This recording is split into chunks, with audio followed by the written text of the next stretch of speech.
Hi everyone, in this video we are going to go over some of the very basics of the PHP programming language. So what I've done is I'm using Sublime Text here. Some of you are probably using VS Code. That's fine, it doesn't matter.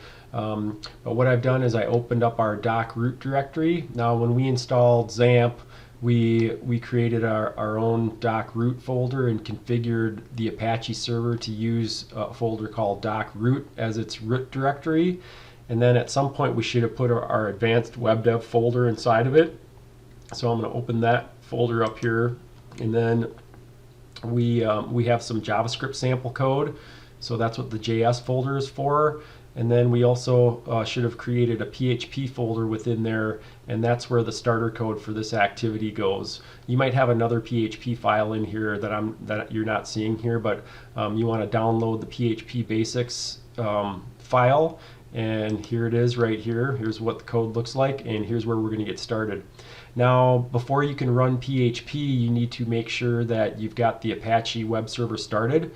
So I'm going to open up the XAMPP control panel, and I've already got it started. So you want to make sure you press the start button here for the Apache server.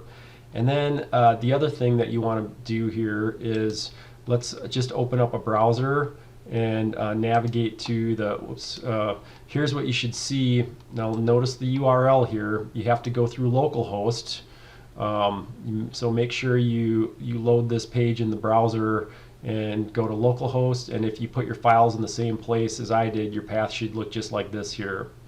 Okay, and this is what you're going to see when you run the page, just hello world, and that's because that's this h1 element right here. Okay, so you can put HTML code and PHP code all in one PHP file. So you've got the regular HTML elements for this web page in place. Those should all look familiar to you. And then we're going to put some PHP code on this page too. Now, whenever you want to add PHP code to a page, it has to go in between the delimiters. So here's the opening PHP delimiter, and if I scroll all the way down to the bottom here, you'll see the closing one here. So anyways, all of our, we'll come back and talk about that a little bit more in a minute here, but all of your PHP code has to go within those delimiters. So when your page gets requested by the browser, the Apache web server finds the PHP file, and then it starts looking for all the PHP delimiters, and it executes the code inside all of them, and so the PHP code gets processed on the server. PHP is a server-side language, so what that means is that it's the Apache web server that processes all the code, and what we send to the browser are the results of the PHP code, and we'll see an example of that in just a second here. So you guys know that the difference between, or you should know that client-side code such as JavaScript, HTML, and CSS, that code actually gets sent to the browser and gets executed in the browser. But in PHP, the code gets executed on the server before the web page gets sent to the browser. So server-side code versus client-side code. Okay, before we start writing our code here, I just want to talk about comments. So in PHP, you can comment out a line with the forward slashes, 2 forward slashes, just like you can in Java, JavaScript, and C#. And we also have these multi-line comments too. So this is a comment here too, which is the forward slash asterisk and then closed with the asterisk forward slash. So that's the same as what you've seen before. But in PHP, we have an additional one. You'll see this quite a bit. You can a line that starts with the hashtag or the pound sign. That's a single line comment as well. So you'll see lines that are commented out with the hashtag, like we've got here. Okay, I'm going to have you type in some code here. Go down to the comment for step 2, and here's the code that I want you to type. So go ahead and enter those 2 lines of code here. The first line is calling a constructor function for the datetime class in PHP, and it's assigning the object to a variable called today. So variables in PHP, the names have to start with $signs. We'll talk about that in just a minute here. But what we're going to do is we are going to invoke a function of this datetime object right here. So on the next line, what we're doing is we're invoking the format function of this today object. Now, first of all, remember that you have to have the $sign for at the beginning of all your variable names. That's a rule that will probably take some getting used to. You'll be forgetting to put the $sign when you declare variable names. But the other thing that's a little odd here is that instead of using the dot operator, so we use this arrow operator. So it's a dash followed by a greater than sign. So you're used to probably seeing code that looks like this. So we're calling the format method of this object right here that's stored in the today variable. In PHP, you don't use the dot operator to call methods on objects. You use the arrow operator that looks like that. So that'll take some getting used to too. So we're calling the format method, and we're passing in the format that we want the date to be presented in. So this format method returns a string. So when this code runs, we're going to be getting a string, and that string is going to get passed into the echo function. Anytime you want to put something into the HTML code, you'll use the echo function to do it.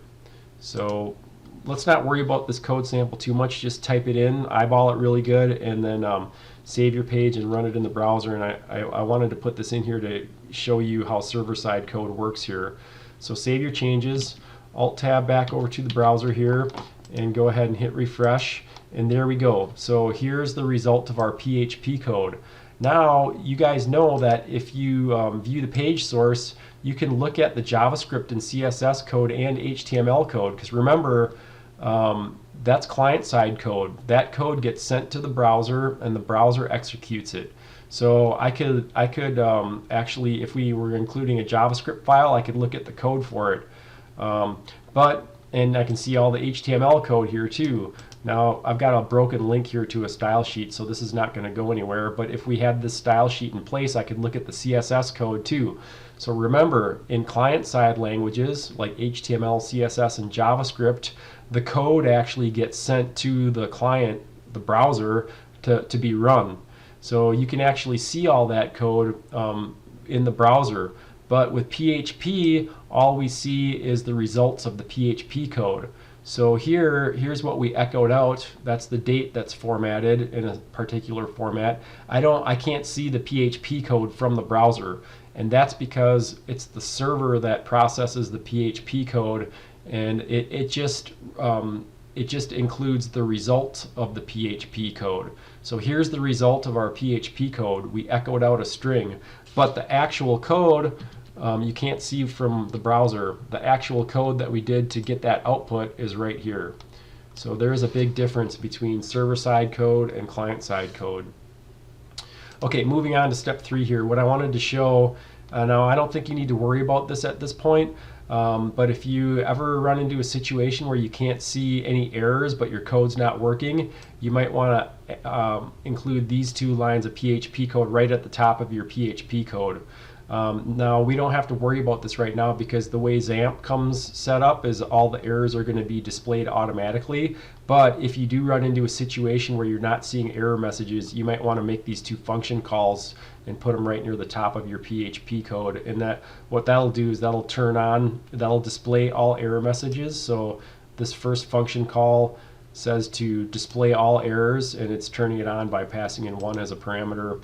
And then the second function call is going to be is saying that we want to see all errors, and that'll include warnings and different types of errors. Don't worry about this code too much, but I just wanted to point it out. It might come in handy later. So I just want to show you what an error looks like, by the way, here. So I'm gonna go ahead and try and echo out a variable that I haven't declared. So some variable called foo that I haven't declared. Have I declared a variable called foo? I don't think so. Okay, anyways, we'll go ahead and now this is going to give me an error here. So if I save this and run it in the browser, I just want to show you what the errors look like. Okay, so here's our error message right here. So now sometimes the message itself will be kind of cryptic, but what's important for you is to get the line number. So this is saying that the error occurred on line 56. Now the error is going to be either on line 56 or the line before it or the line after it. But don't ever argue with this. It's never wrong. If it tells you there's an error on line 56, it's either going to be on line 56 or the line above it or the line below it. So I've learned not to argue with these error messages because they're always right. So anyways, we're seeing that it's an undefined variable. We don't have to worry about it at this time though. Okay, let's go down to step 4 then. So PHP code is often used to generate HTML. So go ahead and type this line of code in here. We've got the echo function. Now that's a function that's built into PHP, and that's how you can inject HTML code into your the results of your PHP code. So anytime you do an echo here, whatever you pass in as the parameter to the echo function is going to get outputted as HTML in the browser. So let's just go ahead and save that, and then Alt tab back over to the browser and hit refresh here, and there we go. So oftentimes what we're doing with PHP code is we're using it to generate HTML code, which is what we just did there. Okay, moving on to step 5 here. Now you don't have to type anything for this. I just want to show you something here. Now I told you that PHP code has to go into the delimiters, and what I wanted to show you is that a lot of times PHP pages they break in and out of PHP and HTML all over the place throughout the HTML code. What I mean by that is this. Now you don't have to type this, just watch me here. But I'm going to scroll back up to right underneath our H1 element here, and if I wanted to bust into PHP, I have to put the PHP delimiter in place here, like that, and then there's the closing delimiter. So let me just, oops, I actually shouldn't have that space there. So let's do an echo, and then what I'll echo out is this is PHP code.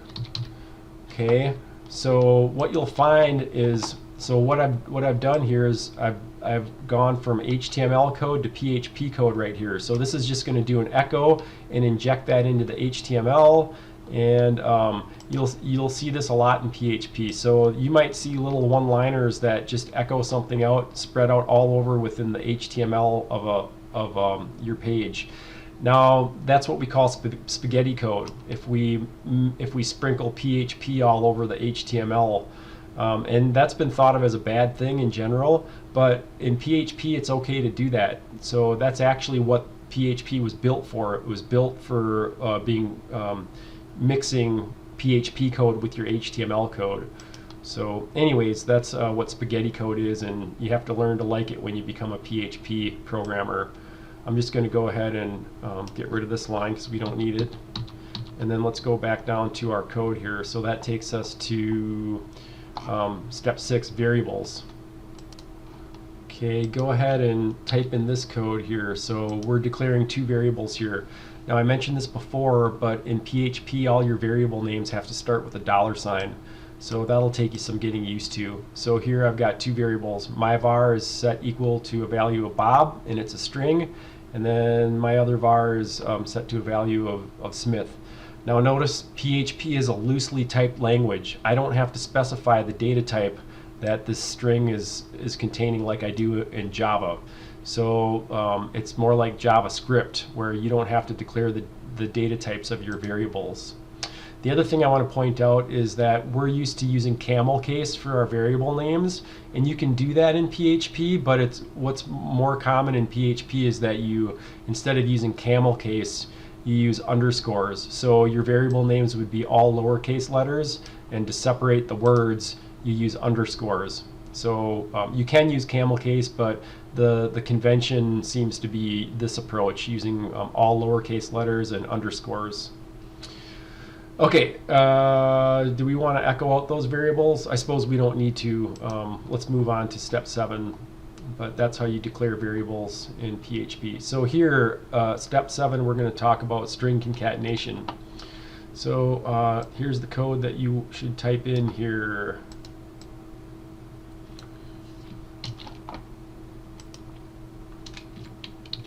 There you go. So we're doing an echo, and what we're passing in as the parameter is some string concatenation here. Now this will trip you up as a beginning PHP programmer. To do concatenation with strings, we're used to using the plus sign, but in PHP you use the dot. So your muscle memory will have you putting the plus sign in all over the place, but in PHP you want to use the dot. So that'll mess you up. So we're taking our two variables up above and we're concatenating them together using the dot, and then this is just concatenating a space in between them. Okay, so if you save this and then run the code here, right there you go, there's Bob and Smith right there. Okay, now go ahead and type this in underneath that last line that we entered. So here I want to show you that I'm declaring a variable called myString or myStr. I'm setting it to a value of foo, and then I'm using the dot equals to add on to that string. So let's go ahead and echo that out real quick. Echo $myStr, and what we should see is foo bar. So I just wanted to point out, we're used to using the plus equals sign to concatenate onto the end of a string, but in PHP you use the dot equals. So if I save this, go back over to the browser and hit refresh. There we go. Now there's our foo bar there, but if I want to put it on its own line, I have to actually concatenate a BR element here. Let's do that. So inside the echo before the string, let's just do this here. So there. So now we'll put that string on its own line because it's preceded by a BR element. And again, use the dot instead of the plus to concatenate those strings together. So if I save that, go back over to the browser, whoops, and hit refresh, now I'll see that foo bar is on its own line because I've worked in that BR element into my output. Okay, let's scroll down to step 8 here, and here's the code that I want you to enter. So I want to show you how you create constants. You guys know what constants are. They're variables that are not allowed to be changed. So in PHP it's kind of weird. If you want to define a constant, you have to use the define function. So, and that takes two parameters. The name of the constant that you're trying to define, and then the value that you want to set it to. Now this is kind of strange, but if you want to actually use that constant after you define it, notice there's no $sign there. So constants don't have $signs in front of their names, unlike variables like what we did up above. But anyways, if you type in this code and then save it and run it in the browser, you should see there's our constant. So kind of weird that you have to use the define function to create a constant. Okay, moving on. All right, down on step 9 here, here's the code I want you to put in. There you go, and you guys already know this, but if you want to include double quotes inside of a string that's enclosed in double quotes, then you have to escape them. So we have the escape characters that you've all seen before here. So let's go ahead and save that, run it in the browser, and now again, I should put some BR elements in here so that I can get the output on its own line, but I didn't do that for this example here. So escape strings, escape characters are something you're probably already familiar with.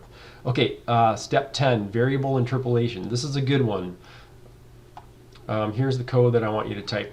First of all, let's go ahead and just echo out some BR elements so that we get some spacing in between our lines of code when we look at it in the browser. So let's just do an echo and echo out 2 BR elements. And then here's the code that I want you to enter here.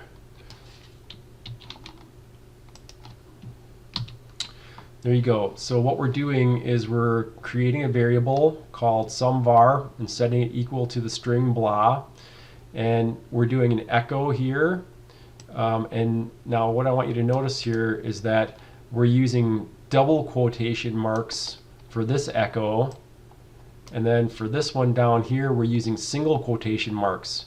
Now that has a difference. That plays a role here.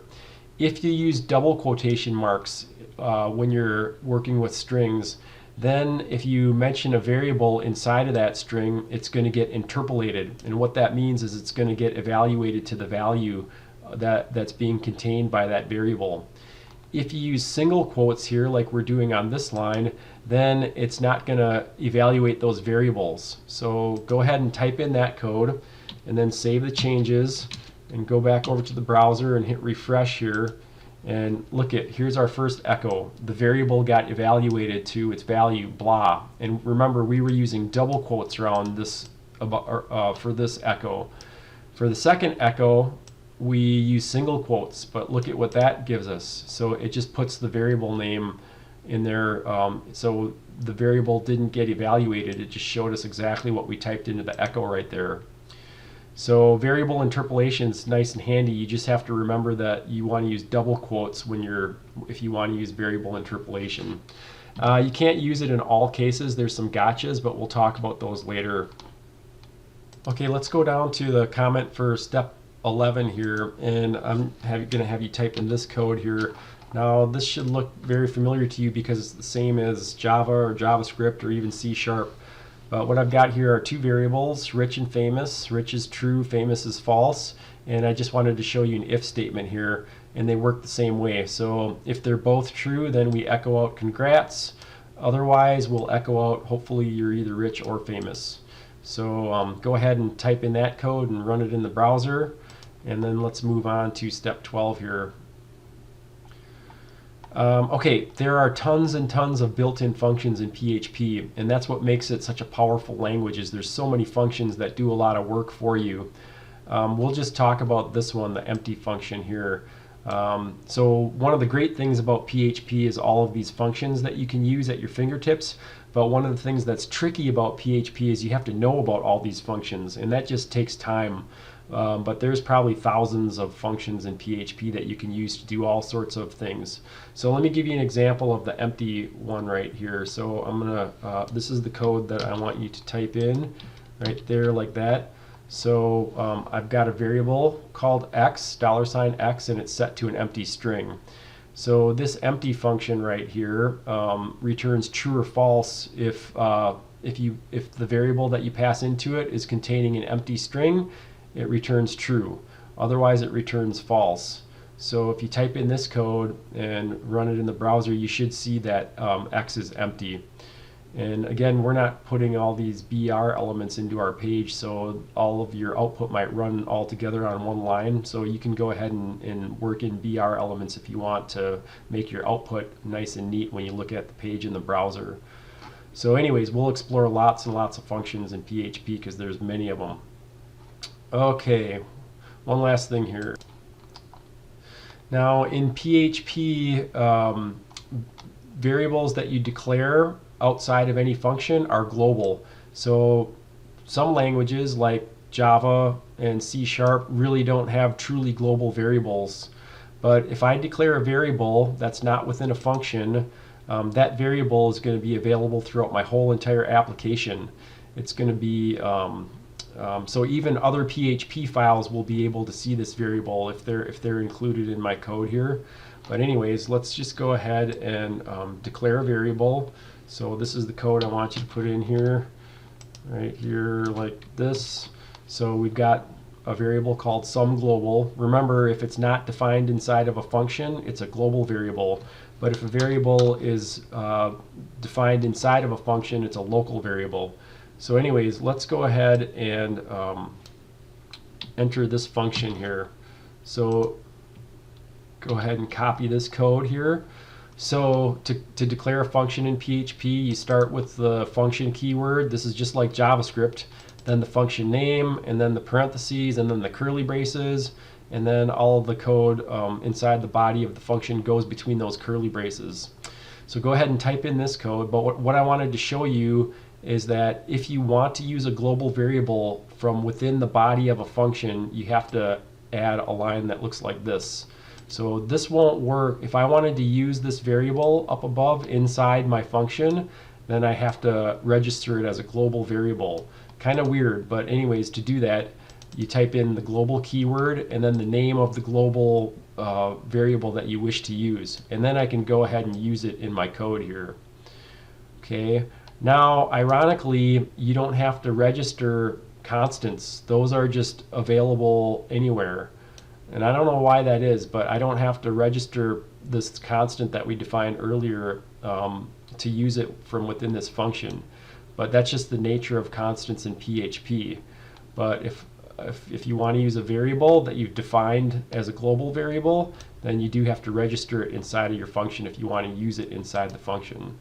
Okay, let's just go ahead and actually call this function here. So it's going to be some function like that, and then let's see what the output gives us right here. So if we go back over to the browser and hit refresh, so oh, there's my if statement, and everything's running together here. I should have put some BR tags in between, but go ahead and type in that code and run it, and that's it. Those are the basics of PHP. So we'll be digging a lot deeper in future videos.